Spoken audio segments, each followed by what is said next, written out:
Crown and Blood, Season 1, Episode 1. The crown isn't given. Power is never taken in one moment. It doesn't arrive with applause or announcements. It grows quietly, patiently, feeding on silence, fear, and compromise. Power is built the same way graves are filled, one layer at a time. In Blackstone City, everyone wants control. They want the crown, the respect, the money. But nobody ever asks what it costs to keep it.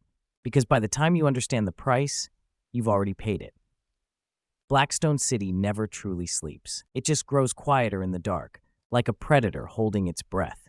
Neon lights flicker over wet pavement. Sirens echo in the distance, not urgent enough to scare anyone anymore. Here, luxury towers rise high enough to block the stars, while forgotten streets rot beneath them. This city eats people alive, and the ones who survive learn how to feed it back.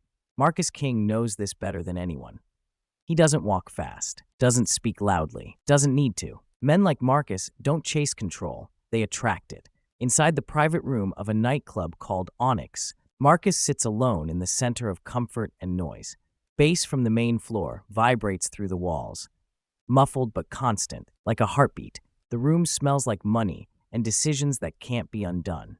Across from him sits Eli Cross. Eli is restless, always moving, always smiling, like he's daring the world to test him. He leans forward, energized, eyes alive with hunger. The East Side's moving faster than ever.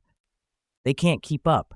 Everybody wants more. Marcus listens without reacting. That's his strength. He lifts his glass slowly, watching the liquid swirl. Fast growth brings fast attention, Marcus says calmly. Eli laughs under his breath. Or fast success. Marcus sets the glass down. Success only matters, he says, if you're still alive to enjoy it.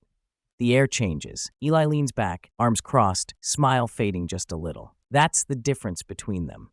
Marcus believes in control. Eli believes momentum is everything. And momentum doesn't like being slowed.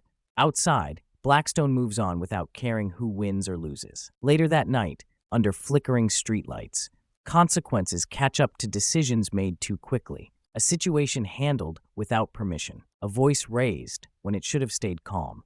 A moment that draws the kind of attention that never leaves once it arrives. Police lights reflect against rain-soaked pavement, painting the street red and blue. Marcus isn't there, but he feels it. He always does. Because power doesn't protect you from consequences, it just delays them. Marcus returns home long after the city has started to quiet down. His penthouse sits high above the streets, clean and silent, untouched by the chaos below. Naomi King waits for him. She doesn't ask questions right away. She never has. That's what makes her dangerous. You're late, she says. Business, Marcus replies. Naomi stands, studying him the way lawyers study witnesses. You keep saying this life is temporary, she says, but everything you do says otherwise. Marcus loosens his jacket, avoiding her eyes. It won't always be like this. Naomi steps closer. It always is, she says quietly, until it isn't anymore. She doesn't raise her voice. She doesn't need to. Naomi understands something Marcus tries not to think about. The streets don't retire people. They recycle them, and the ones who try to leave usually don't leave clean.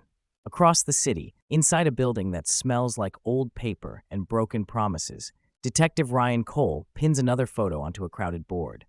Crime scenes, names, patterns. At the center of it all, Marcus King. Cole stares at the photo longer than the others. Everyone leaves a trail, he mutters. Cole isn't chasing fame. He isn't chasing promotions. He's chasing the truth, and truth is patient. It waits. The next morning, Marcus walks through a construction site surrounded by steel beams and unfinished dreams. This is different. This is clean. An investor talks numbers, opportunity, legitimacy. Marcus barely listens. He's staring at the skyline. This is his exit, not a disguise, not a lie. A future where his name exists on paperwork instead of whispers. But exits make noise, and noise attracts attention.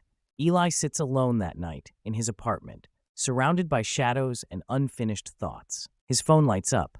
Marcus calling. Eli watches it ring, then stops it. Loyalty doesn't disappear all at once. It erodes. Later, Marcus steps out of his car onto a quiet street. Something feels off. He notices unfamiliar faces, lingering glances, a challenge, unspoken but clear. Marcus doesn't react, doesn't rush. He steps back into his car and drives away, calm on the outside, alert on the inside. Because power isn't about reacting, it's about surviving long enough to respond. That night, Marcus sits alone in his car, city lights bleeding through the windshield. His phone rings. Eli, where were you earlier? Marcus asks. A pause. Handling things. Eli replies. Marcus says nothing. He already understands. Control isn't slipping because of enemies.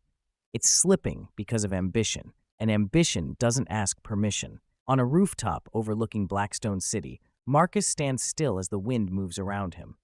Naomi joins him. What happens now? She asks. Marcus looks out over the city that made him, the city that will one day try to destroy him.